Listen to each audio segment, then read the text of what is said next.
Ladies and gentlemen, welcome to the Clinch. As always, I'm Justin Peck. I have Keith Robert here with me. Say hi to the camera, Keith.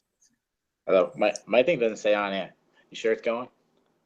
I'm positive it's going, Keith. Now it says live.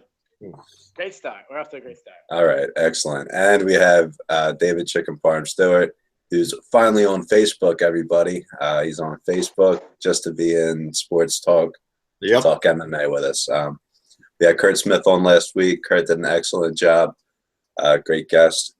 And Kurt, thanks for being on. Keith, I know you had something on your mind that you wanted to start out with. Before we get into the show, I would just like to make an announcement. Basically, as me and Justin, I'd like to say congratulations to Mr. Chicken Parm himself. This past weekend, he got married to a lovely woman named Erica. So congratulations to Mr. and Mrs. Chicken Parm. Oh, thank you. That means a lot. I appreciate that, fellas. Thank you. I also want to give out a shout out to our sports talkers and basically everybody down in Florida with this huge hurricane coming in. We're wishing all you guys the best. Hopefully it doesn't cause too much chaos down there, but thoughts with everybody down in Florida. All right, we're going to hop into the speed bag rounds after that. And Dave, I don't know if you caught it last week. I'm giving everybody about 25 seconds with them. If you hit the 25-second mark, I hit the 10-second blocks. And, of course, that means 10 seconds. And then I'm just muting your ass and going on to the next guy. Kurt Smith just kept having to do it to him, right? Well, I hear if I don't finish my time, you take my time, Keith. I think that's what happened last time. If there's a second or two left, you grab it. He grabs it and he gets those before his head explodes. He gets his thoughts out. But to put it in perspective, I used the blocks on Keith almost every single fight. I used it on Kurt, I think twice. All right, so we're going to hop right in. First fight on the early prelims, Caitlin Vieira winning by decision over Kelly Feshels. You want me to start, Keith? Sure. I actually really enjoyed this fight. For the only women fight on the card, for Caitlin to come in, this is her debut. I thought she did great. She was using that the trip takedown a lot, and she was scoring successful ground and pound. But you could tell towards the end of the second round, she was gassed, and the start of the third, Kelly knew she was down those 2 rounds, and she came out swinging. I actually really enjoyed that fight, to be honest. That was a good way to start the card, and it was a women's fight, and I'm glad the rookie got her first win in the UFC. Yeah, I actually agree. I think it was one of the best fights on the card. Basically, it was a matchup of striker versus grappler. Vieira is huge for the weight class, which I don't know if you saw the size difference. It looked like two different fighters, 2 different weight classes being represented. She was huge for weight class. Terrible striking, really nice judo.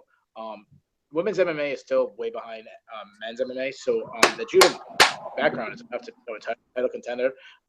Fastball is really nice hand. She just has to work on her takedown defense. I actually think she can still get some wins. I hope she doesn't get cut. All right, next up on the card, Keith, you nailed it right there at the 35 seconds. That was awesome. Next fight on the card was Curtis Blades winning by knockout in the second round over Cody East. I'll go first. Well, I tend not to usually I don't really root for guys or not, but I was rooting for Blades. A really good wrestler, really nice shot. You don't see that good of wrestling at heavyweight. Beautiful entry levels with his takedowns, and he's able to take a good punch. Cody East was a pretty good prospect. But I said it last time, I don't know if you remember. I don't think this guy should be in the UFC. The guy went to jail for 3 years for raping a girl. We've had some black guys in the sport. We don't need someone like that. He's not worth keeping around. I would cut him immediately. Dave? This fight reminded me of just 2 big meatheads just trying to just knock each other's block off. And Blades actually had a nice big slam takedown, which got the crowd on their feet. Other than that, those elbows to the side, a la Travis Brown knocking out, Josh Barnett with those side elbows. But we'll see where this guy goes. But other than that, it was just a big slobber knocker. Just these two guys just wanted to knock each other's heads off. And so, it was a decent fight. Nothing really to write home about. All right, next up we had Ion Cutelaba winning by decision over Jonathan Wilson. Yeah, Cutelaba is called the Hulk. He's really young. He's built like the Hulk. I was really impressed that he was just going forward the whole time. And when he was throwing combinations. He had really good leg kicks. This was supposed to be a really good matchup, pretty equally matched. And it really wasn't such an awful performance. At one point, I think it was probably about midway through the second, you could see him start quitting. His own corner was screaming at him to have more offense. He was just running the whole time. And it was really sad in the third period. He just gave up and he just tried to stay away from. He did the complete opposite of what Fast Holtz was trying to do. Yeah, I agree with Keith. I'm looking at some stats. In the second round, Kubala threw 117 punches to 31. So obviously the guy just didn't want to be there. It was a good performance. Wilson, I did not enjoy watching him fight whatsoever. It was just not a really good fight to keep it going because the first two were, exciting and thrilling. And this one just kind of drug me down a little bit. But overall, it's just a really average fight, and Herb Dean reffed it. There you go. Shout out to Herb Dean. Yep. Next fight on the card, Nate Marquardt winning by knockout in the second round over Tom Don McCrory. You should take this one, Keith. Yeah. The barn cat broke my heart again. That's all I can say. I'm surprised you actually bet on him because Nate's actually kind of picked it up. I know his last fight he lost a knockout. He lost by knockout, but he beat CB Dalloway, Nate Marquardt. So I don't know if this is his kind of run back. He reminds me of like a gatekeeper in the UFC, Nate Marquardt. And he's the only guy to successfully knock out the current welterweight champ, T. Woods. So. Oh my God! Hold on. I just got another breaking news. Oh my God, I can't take this. SureDog.com just updated to my phone that Ian Entwistle has just pulled out of his fight, tomorrow's fight with Rob Font due to illness. What? Another one of my guys. What? Rob Font won't be fighting tomorrow. What? That's the kid. Well, see you later, guys. Goodbye. I gotta double check my DraftKings now. I think I had fun in there. Oh my God. I think everyone had fun. I had fun. Rhode Island Zone. Jeez, I can't take this. Anyways, going back to the barn cat, I'm like a battered woman who just keeps going back to the boyfriend that everyone knows is a scumbag. He keeps breaking my heart. Yeah. He keeps breaking my heart, and I just keep going back to him. All right. Next up it moves into the Fox Sports 2 prelims. Elizeu Zaleski dos Santos winning by decision over Hito Nakamura. Well, I don't know which fight the refs were actually watching. I didn't think dos Santos won at all. I think Nakamura won basically every round. Maybe the third you can kind of, split it either way. But control, Nakamura had it the whole time. The striking was there. He was, he was holding his own. The aggression was all him. But I don't think dos Santos even won a round, in my opinion. I don't know where the judges got that card from, that victory. I'm trying to look up MMA decisions just to see how everyone else scored it. I actually, this is a classic striker versus grappler. Obviously, Nakamura was a better grappler. I thought Zaleski was clearly the better striker. I scored it 2 rounds to 1 for Zaleski. I thought he won. I know for sure I scored the third round. I can't remember if it was the first. I think it was the second round. I think I scored in the last 2 rounds. Nakamura definitely got the takedowns, but Zaleski is the one who had him hurt many times. I would wonder what the significant strikes would be. I knew this would probably be the closest besides the main event. Yeah. Contest. I've got some numbers up. I've got some numbers up, Keith, just from UFC's website. Control was in favor of Nakamura, 752 to 105. Yep. Total strikes 64 to 45. Takedowns 5 to 1, And Dos Santos had significant strikes, 34-24, but everything else was in favor of Nakamura. Yeah, Nakamura had 5 of 6 takedowns during the fight. But then again, if you're like Roy Nelson, 7 takedowns and you can't win a fight. Yeah, I just went to MMADecisions.com, just looked up how the rest of the media scored it. 15 out of 18 guys scored it for Zaleski, 29-28. Chris Nelson, Sherdog, scored it a draw, 29-29. And the only 2 people who scored it for Nakamura is Ryan Frederick of WrestlingObserver.com and Brazil.com. And me. And Chicken Parm. It's kind of ironic because they were the ones who went against Zaleski. The only one that matters. But yeah, we split here. Justin, who'd you score for? I didn't get to watch the early prelims. I caught on around Feely versus Diaz. That sounded like he didn't want to make a decision. Nah, I've just been practicing this next name. Next fight on the card, Shamil Abdurakhimov, winning by decision over Walt Harris. Abdurakhimov. This is an absolute snooze fest. I actually had one parts. I think I was falling asleep, or just my mind just shut off and I started doing other things. I remember scoring the fight for Abdurakhimov. I thought he won. I don't know what Walt Harris's beef was at the end. I didn't really think he did much. Just an awful fight. Move on. I agree. Nothing really special here. Just 2 big guys just trying to finish each other.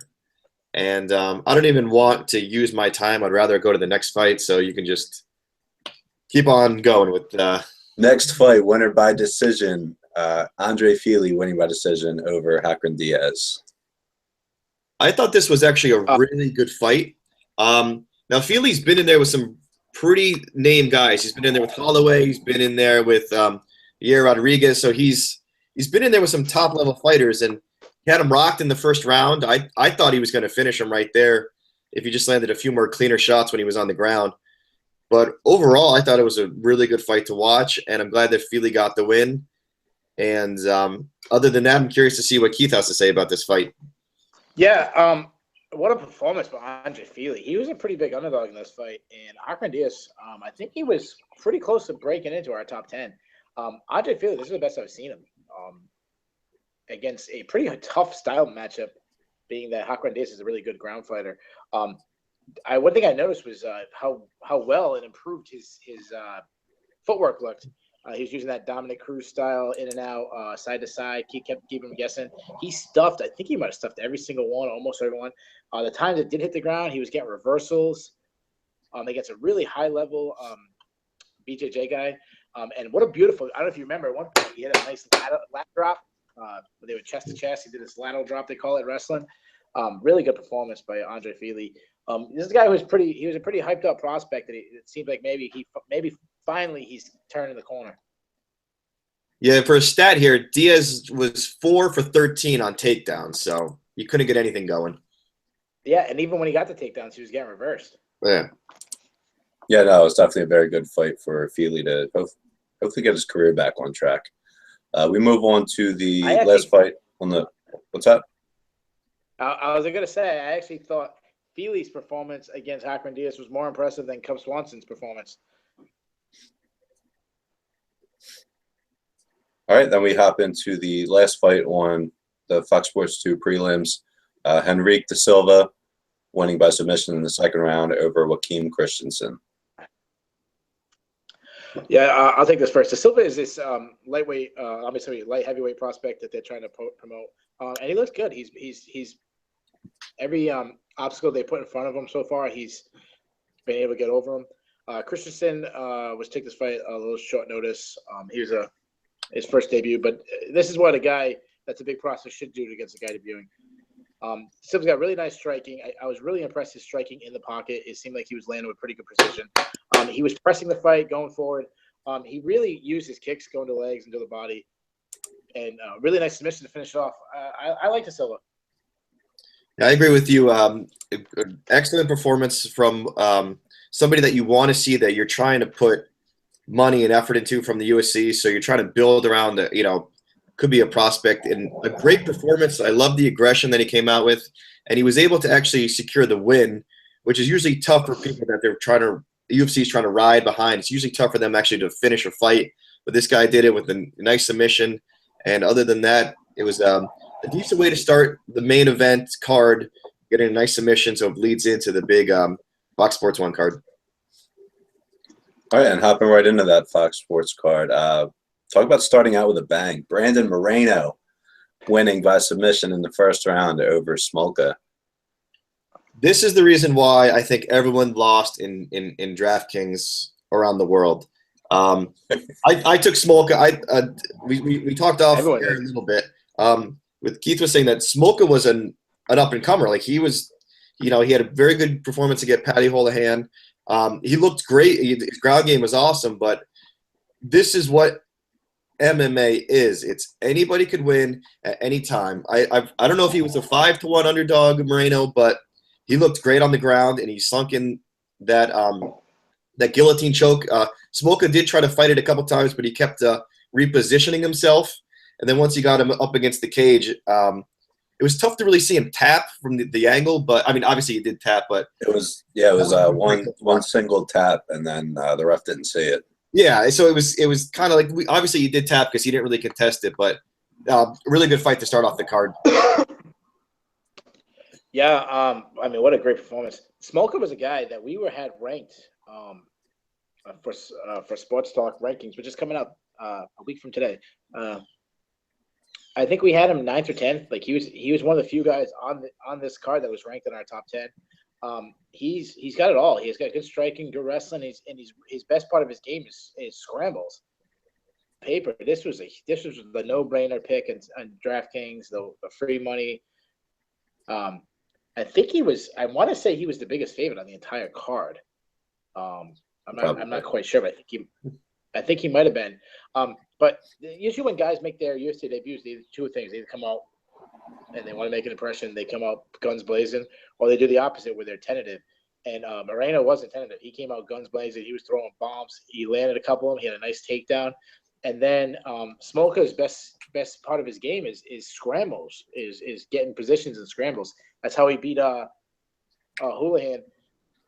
And his last fight against Ben Nugent, they had a lot of scrambles. I remember that last fight. I think I scored all 3 rounds, 10-8 for Smolka. But to get scrambling caught in a really deep submission, I mean, what a performance by Brandon Moreno. And I was just thinking, 3 seconds, but this is perfect for Dana White because they have to do that promotion of Demetrius Johnson versus whoever wins the tournament on the Tough Tournament show. Right. How impressive is this? Dana White can say Brandon Moreno just took out a top 10 guy. He was ranked 16th on the show. What they said was the least talented guy coming in the show, and he just beat a top 10 guy. I can see Dana White saying, "You're telling me the guy who wins the show can't pull an upset on Demetrius Johnson?" So, I mean, I can see them using it as a promotion, as a can win fights. This is MMA. 1 second letting your guard down, finishes fights. And obviously they're going to use the angle of Matt Serra knocking out George St. Pierre. Because if you remember, Tough 4 was a similar thing. They called it the comeback show. It was all former veterans that kind of careers fell off the charts in the MMA. And they had the tournament, and Matt Serra ended up winning. He was going to fight for the title against St. Pierre. No one gave him his prayer. And then obviously he pulled the biggest upset, in my opinion, in MMA history. So I think that's what you should expect. Dana White's kind of marketing of for the Demetrius Johnson. I mean, you see it in the show already. Every time they talk about somebody, he says why this guy could be a threat. He finds, I give him credit. He selling iced Eskimos, I guess. Yeah, I'm not gonna hide. I'm a big fan of Moreno. I watched the Tough show, and I don't know, just talking to the kid, he's always smiling. He just seems like a very happy, emotional guy, and that made me root for him in this fight. And he came out and Tough and almost beat the number 1 seed guy from the number 16 seed guy. So then he comes in the UFC, and what was Smolka, number 8? I think they had him ranked, something up there. And I'm giving him the nickname. I'm going to give Brandon Moreno the nickname that he's like your bracket buster or your ranking buster, something like that. Because his nickname now is like Little something. I don't remember something that's not very scary. It's like Zaga or something. The bracket buster. Let's see if I can find it real quick. The assassin baby. You know what the hell is that? Now you're the rankings buster now. Congratulations, Brandon Marino. The bracket buster. I like that. All right, then we'll move on to the next fight on the card. Totally 30 seconds on that last one, but I like Marino, so I wasn't stopping anybody. Next fight, Zach Atau winning over Joshua Berkman. Were you guys surprised by this? I'm surprised that Josh Berkman's actually still in the UFC. That's my biggest shock. But very back and forth fight. The newcomer Zach, coming in and getting the victory, split decision. I thought he did win. It was a very close fight. Berkman, his claim to fame is that he choked out John Fitch at the World Series of Fighting, a couple of years back. Other than that, the last person Berkman beat was KJ Noons. Other than that, he really doesn't belong in the UFC. He should be down fighting in the independents or even just hang it up, to be honest with you. So as a rookie coming in, fighting a name, like Berkman's still a decent name around the MMA community, and he did what he had to do to get the split decision victory. I think they're going to cut Berkman after this, and they'll probably give Otto one more shot to see what he can do. But I thought the judges had it right, and hopefully Berkman hangs it up. Yeah, Berkman, he's been around forever. He made his UFC debut on the Tough Season 2 show. So, I think we're on 24 or 25 now. So he's been around forever. Otto looked huge for the way. There was a big size disparity between the two of them. And the difference to me in the fight was that Otto was just more active. He threw more shots. His leg kicks, I thought, was the best part of the game. He landed a lot of leg kicks. The best part of his game is supposed to be his wrestling. Excuse me. And we didn't really see that in this fight. Josh Berkman, he's a journeyman. Has Josh Berkman ever checked a leg kick in his entire career? Yeah. Who was that? Was it Cormier saying that? Cormier was commentating. Yeah, right? Cormier, and and after he said it, I started thinking, I'm like, I don't think I've ever seen him stop a leg kick. Keith, side question for you: who's got bigger arms, Zach Katine or Zach Atau? I'm gonna go with Otto. Zach. Yeah.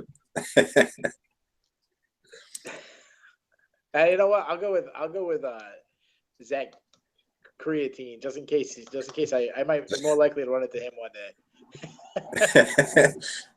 More likely to run into him and whoop your ass. All right. Moving on. Winning in round 3 by knockout, or TKO rather. Alex Oliveira winning over Will Brooks. You want me to start this, Keith? I'll take this fight, first one. Will Brooks winning this fight up until the 3rd round. All right, that's not true. I had a 1-1. I thought that Brooks clearly won the 2nd round. He was starting to dominate the fight, and then all of a sudden he had this crazy rib injury. Yeah. I know a lot of people are jumping off his bandwagon. He didn't look the best against Ross Pearson in his debut, and he didn't. This is obviously not his best performance. Will Brooks is a legit prospect. He's a legit lightweight. He beat Michael Chandler twice. Michael Chandler has beaten Eddie Alvarez, the champion. He's big for the weight class. He was facing a guy who's even bigger, who didn't make weight, didn't even come close to it. Alex Oliveira came in. Was it 6.5 pounds? I think it was overweight. That's inexcusable. And I thought Will Brooks wasn't that aggressive in the 1st round. He was being comfortable, being in the clinch, letting Oliveira try to wear him out. 2nd round, he got a little more aggressive. He had a nice takedown, ended up taking his back. He actually took it twice in the 2nd round. Was close to getting a submission, and then he hurt his ribs.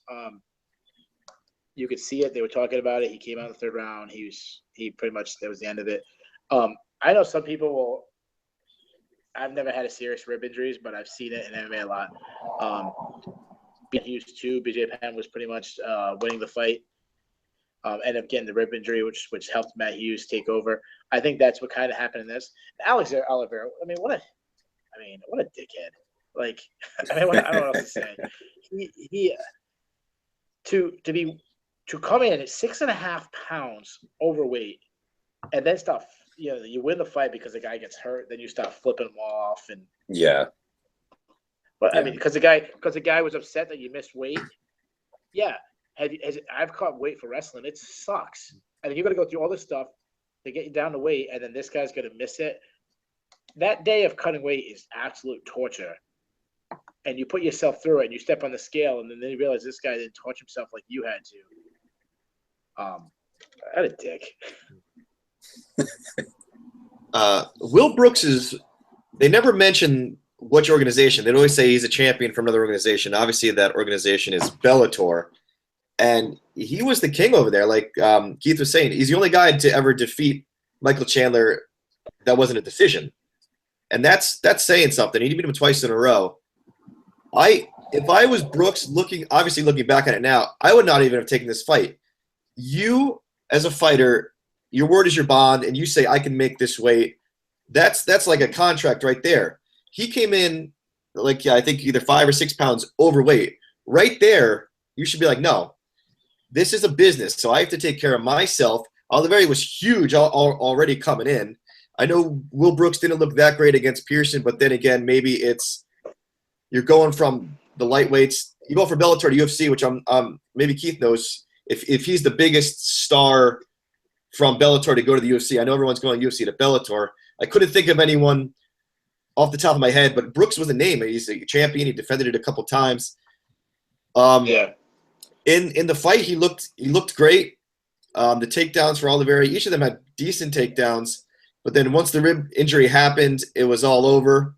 And I'm just ashamed that Oliveira would just stoop to that kind of level. You obviously know you hurt the guy. You don't know to the extent, but for all we know, it could be career ending, and he's crotch chopping him. So I don't have any ill will towards Will Brooks throwing the mouth guard as something, but you saw he was in pain. He crumbled right after that. You just have to be a professional. This is a legit sport, and if you don't make weight, people have the option to say, I'm not taking the fight. I don't care about the 20% purse. I'm not risking my health if this guy doesn't care about the sport. Coming in 5 to 6 pounds overweight, showing disrespect to me. I think Will Brooks will be back. I know he's suspended indefinitely. I don't know if they actually pinpointed a time when he can start competition again, but we'll definitely see Will Brooks back. Just a tough loss for him, and he'll be back stronger than ever. Yeah, I'm definitely not happy with the wagon at all. A little bit of feedback there. So I'm definitely not hopping off of the Will Brooks wagon. I think, it's a freak injury, and then what I admired after he's out, Oliveira does all of his shit. Brooks is right back on his feet, ready to go another round almost. So that was kind of cool. But like he said, what a dick. I can't hear you. Technical difficulties. He said he's a dick. Yeah, sorry. You broke up. I just want to jump in this real quick. Chicken Parm pointed out that Will Brooks is probably the biggest star coming over from Bellator. Let me rephrase that. Probably the biggest name from Bellator to come over to who established their name in Bellator. The only person I can really think of would be Zach Makowski. He kind of made his name in Bellator, but I think Dave is right. Brooks is probably the biggest one yet. And the second thing I was going to say is, if I was Will Brooks and I was in this situation where a guy misses weight by 5.5, I think it was 5.5 or 6.5, something like that, I would take the fight, but under one condition. I would say, okay, you officially missed weight. I get 20 or 25% of your purse, whatever it is. But there's only one way. I mean, you still want to get paid that 75%, and you, Will Brooks, have all the power now. You made weight. I would do it on one condition. He has to make the weight class. I don't care. Keep cutting weight, and if he makes the weight class, I'll fight him. I know that's not an official weigh-in. but on our own, our team and your team, we get the scale out. You keep cutting weight, and when you make weight, then we'll fight. Why not? If you don't make it, then I'm not taking the fight. That's what he should have done. Or, say it's, I don't know what time is their weight is, or say it was new time. I don't care if it takes him to 4 o'clock, but he better make the weight. And then it actually would help you at advantage because it sucks him out more. And that's exactly why they wouldn't do it. But I see where you're coming from, like a gentleman's agreement kind of thing. Yeah, if I had to cut the weight, then you got to cut the weight. All right, so we'll go from the bad blood at the end of that fight to two guys that were smiling at each other the entire fight. John Lineker and John Dodson. Lineker winning by decision. I thought it was a pretty entertaining fight. I think it was that third round. Lineker acted like he was pulling his skirt up to kind of run around the ring a little bit, run around the octagon a little bit, making fun of Dodson. That was pretty humorous in my opinion. But what'd you guys think of this fight? Any surprises in it for you? You want to start off, Keith? Sure, I'll go first. I scored a 48-47 for Lineker. I thought that Dodson clearly won the first and the fifth. Second to the fourth for Lineker. I think I saw MMA decisions. The majority scored it for Lineker. Same score. Basically, I think John Dodson is the better fighter of the two. When John Dodson went on offense, he was landing. He was landing, hurting Lineker.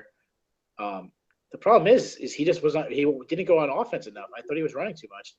He clearly gave the second, third, and fourth rounds to Lineker because he ran too much. It reminded me of. I think about like football.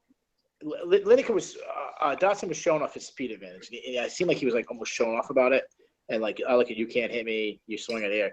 But I think about you're still in a fight, and you still need offense. And I think about it like a defense getting a sack in football. That's all great and grand, but if your team doesn't put the ball in the end zone, you can't win. And it's the same way. Yeah, you made him miss a lot, and your striking was more efficient. I'm trying to think of the word. Like you're more efficient when your strikes. When you threw strikes, they landed at a higher rate than his did. Problem is, he threw more, and he was the one pressing the fight forward, and he was going. I think if you listen to his corner was saying more offense. You got to start attacking him. Don't just move it away. And it was still. I mean, I'm not trying to bash Lineker. I thought Lineker still had a good performance. Just hitting Dodson, especially when he's in that defensive mode, is impressive. The times he did hit a Dodson, especially the body shots, he seemed like he hurt him a lot of times. I've been hearing people saying that this was fight of the year, and No, I've really seen that. You go to like MMA Junkie and Bloody Elbow, they're saying places like that. Lineker beats Dodson in fight of the year candidate, and I go, what? Did you forget about Robbie Lawler and Carlos Condon? Did you forget about Conor McGregor and Nate Diaz too? This fight wasn't even close. Like, I don't know if this was the best fight of the card. Never mind of the year. I was actually a little disappointed in this fight. I think they actually had a lack of action because of how much John Dodson was running. This reminded me of a Floyd Mayweather fight where and I actually thought that Dodson was not putting out the offense that Floyd Mayweather does. I actually, it's pretty sad when I'm watching a fight and I say this guy's running, and people call it a fight of the year. But I don't know. I don't know. I don't know. No, definitely not. I mean, that's an embarrassing if you call that the fight of the year. I enjoy watching Dodson fight. His fights against Mighty Mouse were amazing.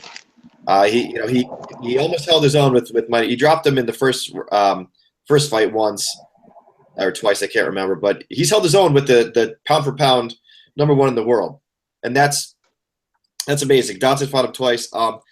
Lineker.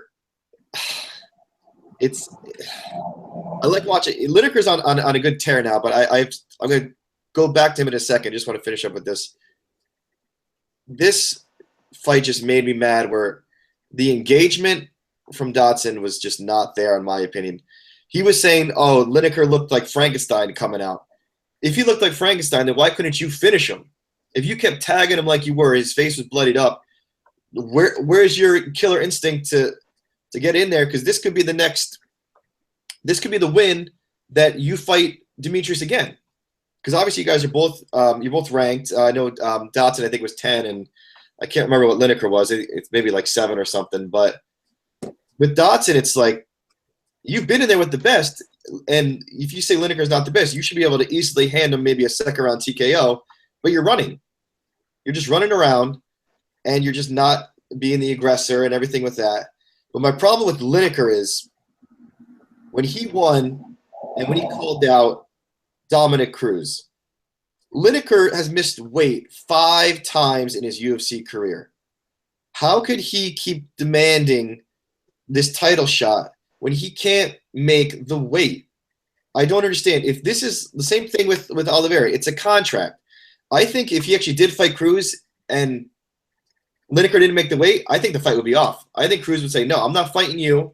I made the weight. Why can't you make the weight? You've already had a habit of missing it 5 times in your UFC career, but yet you still have a fight. Usually when you miss a couple weights, you either go up a weight class, but Lineker, I know he's been on a tear. I don't think they're going to give him the title shot next from Cruz, but I'm assuming we'll pick where we see Lineker going from here coming up.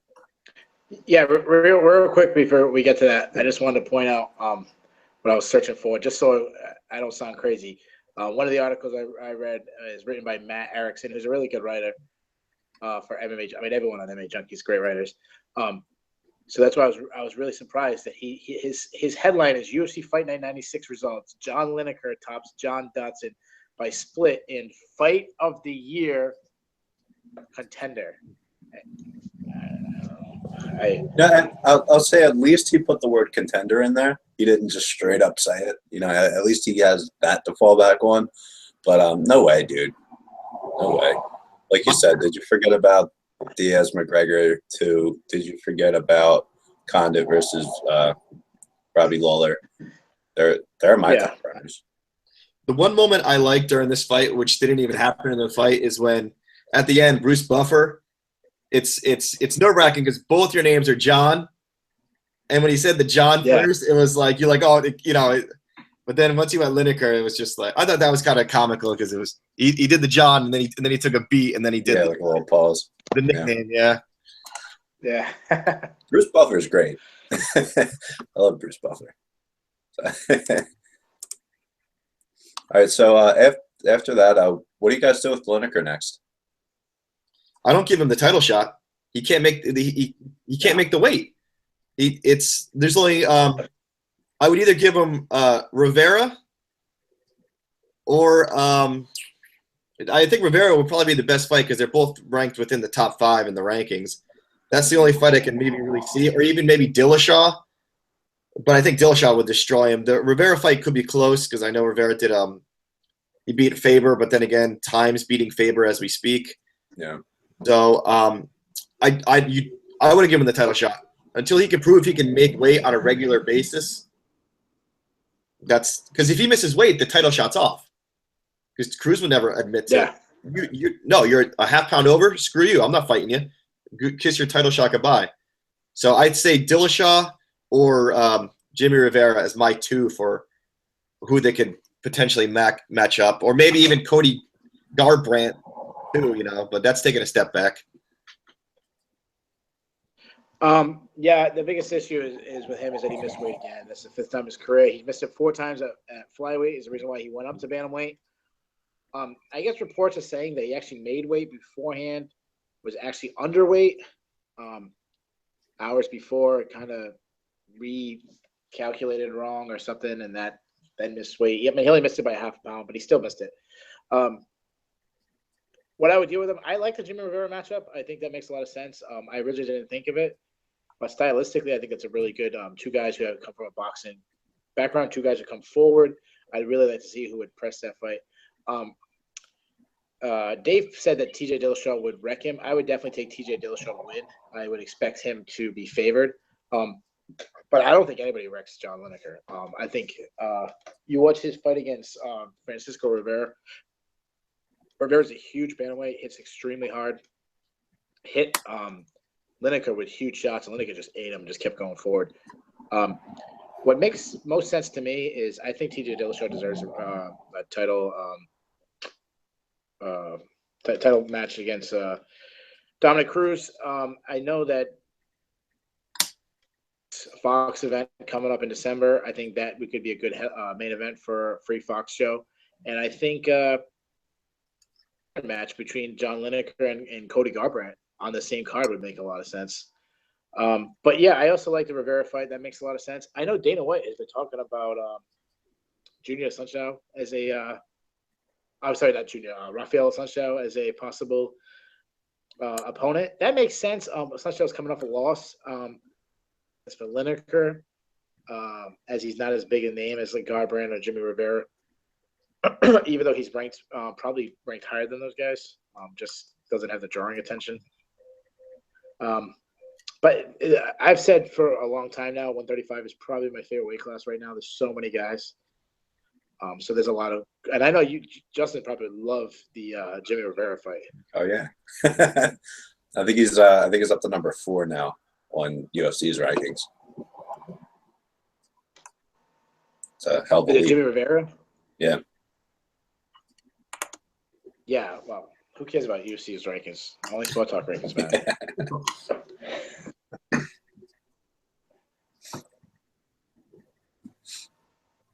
All right, UFC has canceled the BJ Penn card completely. What do you guys think about the canceled card? And then we'll go into some other canceled events. Well, it shows you that one fighter can ruin a whole card. It's happened before where if one guy goes out, they can't support it with the undercard. They can't find their replacement. So is that UFC just banking on one fighter to hold the card? See, then they should be stacking the card, or at least if something happens like this, they need an emergency plan in place so that this doesn't happen. Because the UFC just lost money because they still have to pay the guys, the train, and everything like that. They got to pay probably the arena, the advertising, so they're losing millions of dollars. Why is there no emergency plan in place for this to happen?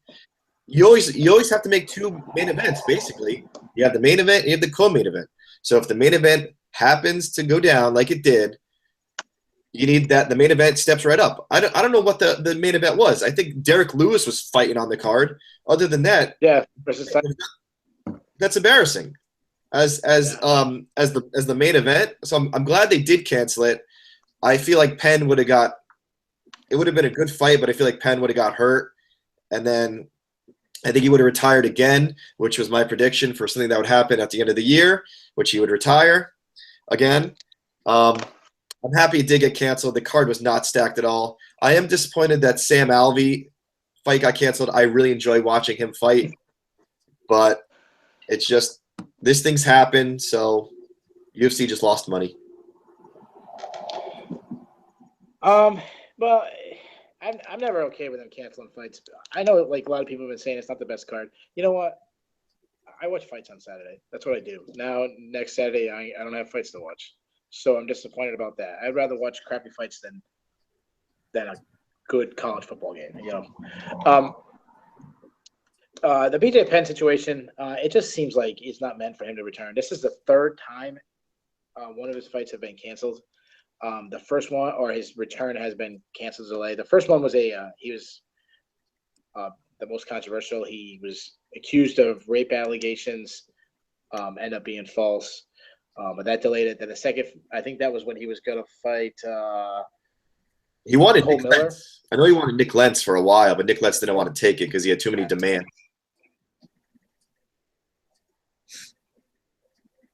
Oh, we lost Keith. Yeah, you guys there? Yeah. Sorry. He lives. The second one was when he was supposed to fight Dennis Seaver, and then he admitted to using an IV, which is banned by USADA. And then the third one now is an injury when he was supposed to fight Ricardo Lamas. So it just doesn't seem much to be. Like I said, I don't get why they canceled the fight. what the hell's his name? Brian Caraway volunteered to move up and weight and fight Ricardo Lamas. Why didn't they just accept that and make it happen? Now, I don't know if there's visa problems. There's, I mean, a lot to it because they're going to the Philippines. Some of the things I've been reading, it makes a little more sense. They got fights lined up all the way to the end of the year, every weekend. And I heard basically what they want to do with these fighters on this card is use them as fill-ins, where they're all ready. If someone falls off, 145, boom, this guy's ready. He's ready to come in and fight. Ricardo Lamas is ready, or what, heavyweight falls out, Derek Lewis is ready. And then the other thing, and I don't understand this as well, is I guess there's a big political issues going on right now with the Philippines and the U.S. There's a radical leader in the Philippines, so I've been reading that there's been some of that actually going on that scared the UFC off. I don't know how true that is, nor do I understand it. I haven't really followed the Philippines politics, but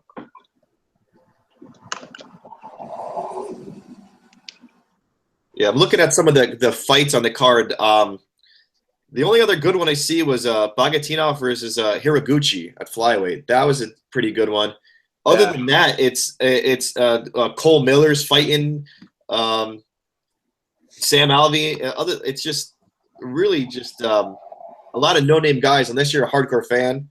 And if you're a hardcore fan, then I hope you watch the clinch. But other than that, it's just a lot of really nobodies, and it's on Fight Pass, so you have to have Fight Pass basically to see it. And I think it started at like 9 in the morning or 10 in the morning or something like that, because the time difference.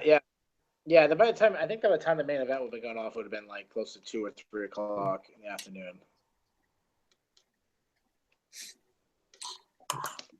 All right, so let's get into some other canceled events that have happened in UFC that you were really looking forward to. They were either canceled or strongly rumored, or a lot of word out there that they were happening, but they kind of fell through. I actually came up with 5 total fights that were rumored that I wanted to see. Will we just do one, or how do you want it? You want me to go through my 5?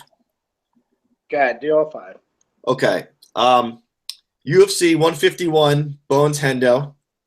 That's one that the whole card got canceled for that one. I really wanted to see that. UFC 175, Sonnen versus Silva. The animosity between Chael Sonnen and Vanderlei Silva, they got in the fight on The Ultimate Fighter. They both hated each other. That fight, I think they could have sold. It got canceled twice, and then it just never happened because Vanderlei, he started badmouthing the UFC, then he got cut. That fight I was dying to see if it actually did come to fruition. UFC 137 supposedly was supposed to be GSP Nick Diaz 1. And then GSP got hurt, and then BJ Penn filled in. That's when Nick Diaz was coming over from Strikeforce. He was the champ. He was probably one of the hottest fighters around that time in another division, in another organization besides Strikeforce. So I thought that would have been a great fight when I know it happened a couple years later, but 2 years is a long time in the fight game. So that's a fight I was dying to see. Supposedly UFC 115, it was going to be Liddell Tito 3, which would have sold so many pay-per-view buys. But then, Tito got hurt, and then Rich Franklin came in, knocked out Liddell into retirement. I actually thought Tito would have won. If they actually fought, I think that was Tito's best chance to beat Liddell. And unfortunately, that will never happen. We'll never see those two fight again. And then my final one, not UFC, Kimbo versus Ken Shamrock 1. That would have been the biggest fight in the world if that happened back in Elite XC. So those are my fights that I wish I could have seen. I saw, a couple of them did happen, but years later. It's just the time frame when certain fights can happen can make the fight amazing. And unfortunately, we missed out on some great fights. So Dave picked 5. I got 97. You can take mine. Now I differently. I did it instead of my top 3 categories. I have like a pre-UFC 100 pick, post-UFC 100, and then some outside of the UFC. I'm going to give you some 2 quick honorable mentions for my pre-UFC. First one is Ortiz-Mezger 3. They both were 1-1. It's one of my favorite rivalries is Tito Ortiz versus the whole Lions Den. They were supposed to fight at the main event of UFC 50. Guy Mezger pulled out. Unfortunately, ended his whole career because of a heart condition. And then that was the debut of Patrick Cote. He debuted in the UFC main event against Tito Ortiz at light heavyweight. Another one that never happened was Ultimate 2, the tournament. 1996, Ken Shamrock made it to the semifinals, and he was supposed to face Tank Abbott in the semifinals, and Ken Shamrock pulled out for an injury. And Steve Nelmark went in against Tank Abbott. Said that was one for the very young Keith Robert got to miss. But my number one fight that we didn't get to happen for pre-UFC 100 was at the end, and this was never signed. It was just rumored.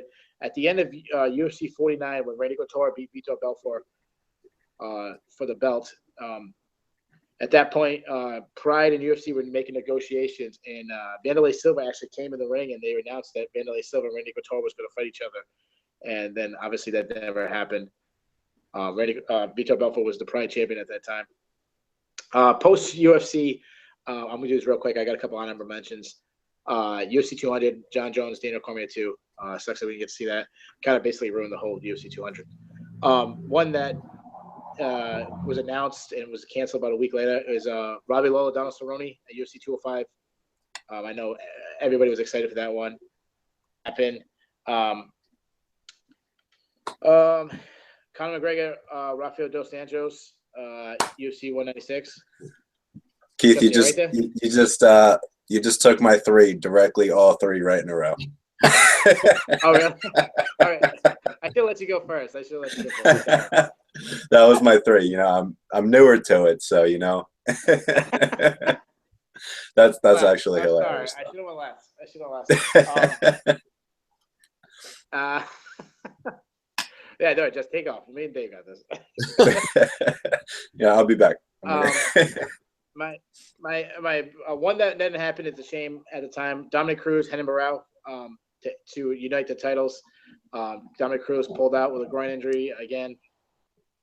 Fought Renan Barão for a second time. Got smashed. And my number one, my winner for post UFC 100. It might happen. We've been hearing rumors. UFC 163 was Jose Aldo. Jose Aldo was supposed to move up in weight and fight Anthony Pettis at UFC 163. And unfortunately, Anthony Pettis got injured. And Chan Sung Jung fought for the belt against Jose Aldo. So I got 3 outside the UFC. Arguably one of my favorite rivalries ever in MMA. Eddie Alvarez, Michael Chandler, 3 never happened. It was supposed to happen. It got canceled about a week or so before. Fedor Emelianenko versus Josh Barnett in Affliction was supposed to happen. Barnett got busted for PEDs about very, very shortly before. And my number one, it was just rumored, never signed. When Randy Couture decided to, as the heavyweight champion of the UFC, decided to leave the UFC, he left the UFC because he wanted to fight Fedor. And there was rumors they had press conferences and pictures taken of them too. Randy Couture and Fedor. So that's a huge fight. I wish I could saw. So 2 of my 3 picks were Randy Couture fights that never happened. And 3 of your 7 or 8 or 9 picks were my picks. Sorry, that's all right, though. That's all right. You got to leave some for the rookie. Yeah, I should have let you go first. Right. You're the host. You picked us. You let us go first. That's your fault. Yeah, that's a fact. I can't believe it. All the ones I just named that me and Dave didn't have any crossover fights. Yeah, that actually surprised me a little bit. I'm surprised you didn't pick Kimbo Ken. That was that could have broke pay-per-view record. I mean, not pay-per-view because I think it was on CBS. That could have been one of the most watched things ever. Kimbo was turning in numbers back then when he was fighting like James Thompson. He was a ratings machine. And I know Ken was past his prime then, but still for CBS, you know, that could have broke maybe, I don't even know, maybe 1 million people could have watched that. You never know. One thing I did when when I was picking the fights is I wasn't going to pick any fights that we actually end up seeing later on down the road. So I didn't pick anything that, got canceled at one time, but we got rescheduled. I just picked ones that we never got to see. I'm proud of you. All right, let's talk a little bit about Michael Bisping versus Dan Henderson coming up tomorrow night. Now, I just got an alert about this fight. Bisping was talking about how he's had to change his sleeping pattern a little bit. In local time, over in Manchester, this is going to be 5 a.m. about time when they go on. So Bisping's been trying to stay awake until 5 a.m. before he goes to sleep, and he's trying to get the whole sleep pattern thing figured out. I think that adds an interesting dynamic to it. I'm not sure how much they'll be affected, but what are your predictions for this fight? I know everybody's, Bisping makes sense, but you guys have anything different that we should be looking for? The reason why he can't sleep is because he's having nightmares from that UFC 100 flashback. That's the only reason why he can't sleep. I think the same thing's going to happen again. I think Keith's going to differ with me on this one for sure, but I know Henry's the oldest fighter in the UFC. He's 46 years old. Yeah, clean those ears out. Come on. He's going to go on. He's going to ride that horse off to the sunset, just like he should have done a couple years ago. But he's getting the title. He's going to bring his family in. It's going to be very emotional. And then he's gonna when Bisping's still down on the ground, Hendo's gonna have his kids drop the elbows on him while he's still unconscious.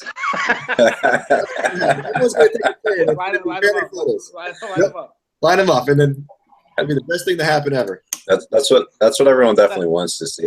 Henderson, he's going to win the belt, and he's going to take the belt and place it down in the octagon and walk out. That's what he'll do. First, he'll place it over the unconscious body.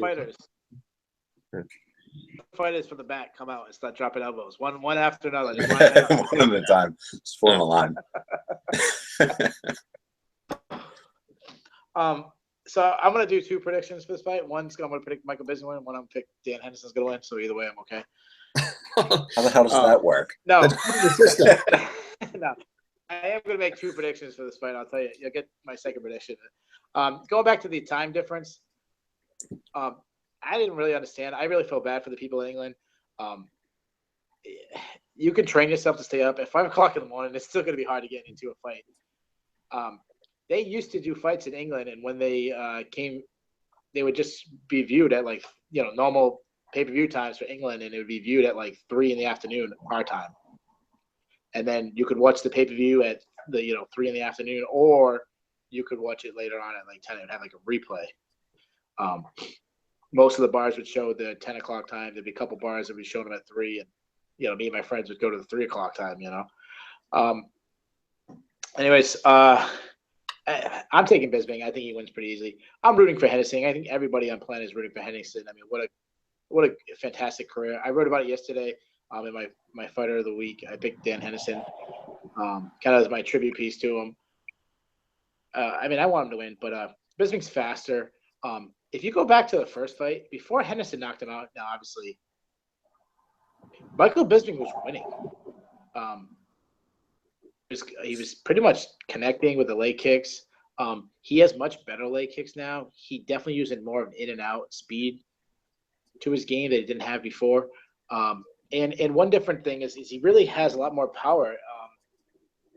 His left hook, he dropped Anderson Silva with it. He dropped Luke Rockhold with it, finished him off. Has lost 6 of his last 9 fights.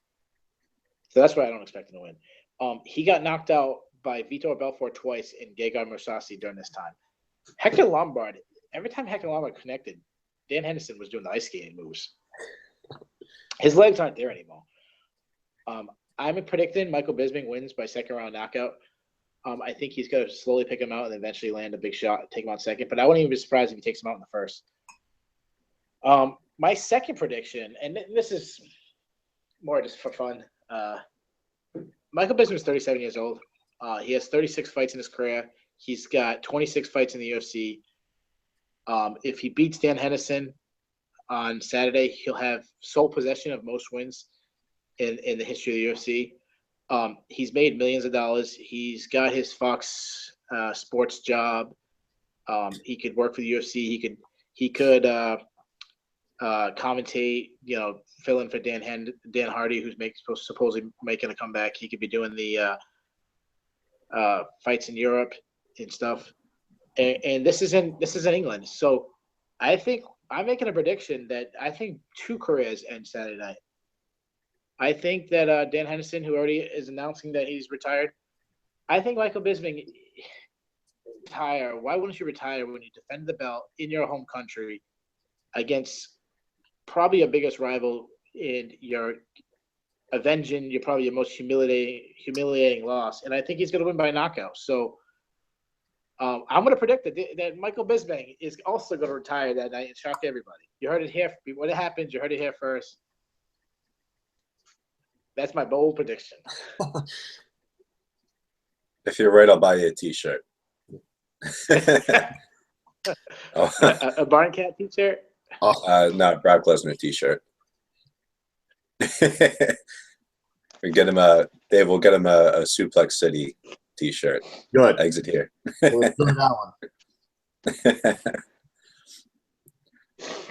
All right, Keith, let's go ahead and do a preview of the content coming out on Sports Talk and coming close to a wrap. Yeah, well, I'm going to kind of give this up the next week. It's going to be a little different than usual because the fight getting canceled next week. So I'm not really too sure exactly what's going to come out. I know Justin's going to come out today with the Fantasy League. Tomorrow is going to be a really good piece called The Great Debate. We changed it up a little bit. It's not going to be just me versus Zach from now on. Tomorrow we're going to have Kurt Smith. He's going to be predicting Dan Henderson to win, and Zach's going to be predicting Michael Bisping. That piece will be out tomorrow. Tuesday will be a poll of the week. Kurt will have out. I'll be or somebody will be posting Fighter of the Week. Obviously, we don't know who that's going to be yet. Friday, our MMA top 10 rankings will come out. And, because there's no fights, you won't have a DraftKings league, stuff like that. So I'm trying to work out and see if I can get another segment out sometime next week, being that's going to be a slower week. All right, and with that, there is an announcement we'd like to make. Joining us on the cast of the Clinch full time will be Dave Chicken Parm. Will be joining us full time as our permanent third guest. Now that doesn't mean that we won't have other people on the show. There will be other guys that'll still be popping up on the show. Any of us need a day off or anything like that, can't do a show, it'll be a fill-in, or even if not, it'll be just a 4-person panel. We'll see what kind of hell breaks loose for that, but well, it's an honor to do this show with both of you. It's I feel like it's definitely grown since the first episode, so that's progress, and that's what we're all hoping for, is that each video that you do, more people watch it, they tell their friends, until this is something where everyone has to watch. And that's what I know Keith's dying for, I'm dying for. I just want this to take off, which this become a legit great MMA style talk show. And I think we're taking baby steps right now, but pretty soon we'll be taking giant steps, and then we'll see where we go from here. But I'm excited to go on the journey, and let's do this, fellas. Yeah, one real quick. One thing, me and Justin really didn't want to make this move. Unfortunately, I don't know if you've been seeing, there's been riots all across the country. People fighting. They were all upset about Dave not being on every week. I think Dave got endorsed by both Donald Trump and Hillary Clinton, which is we're just bringing America together. True. I think Donald Trump said something about make the podcast great again by putting Dave on. He said make the Clinch great again. Clinch great again with Dave Chicken Parm Stewart. Oh yeah. Chicken Parm. Chicken Parm makes the Clinch great. Boom. That's it. Peyton Manning endorsed it too.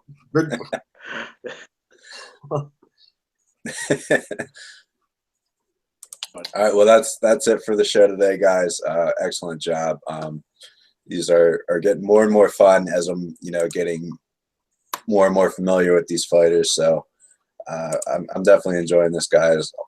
Can't wait for the ride to continue. All right, so that's it for today. We'll sign off, and we'll see you. I guess next week. I don't know. That card being canceled really throws a wrench into things, but we'll be on next week for a recap of UFC 204. All right, so with that, signing out.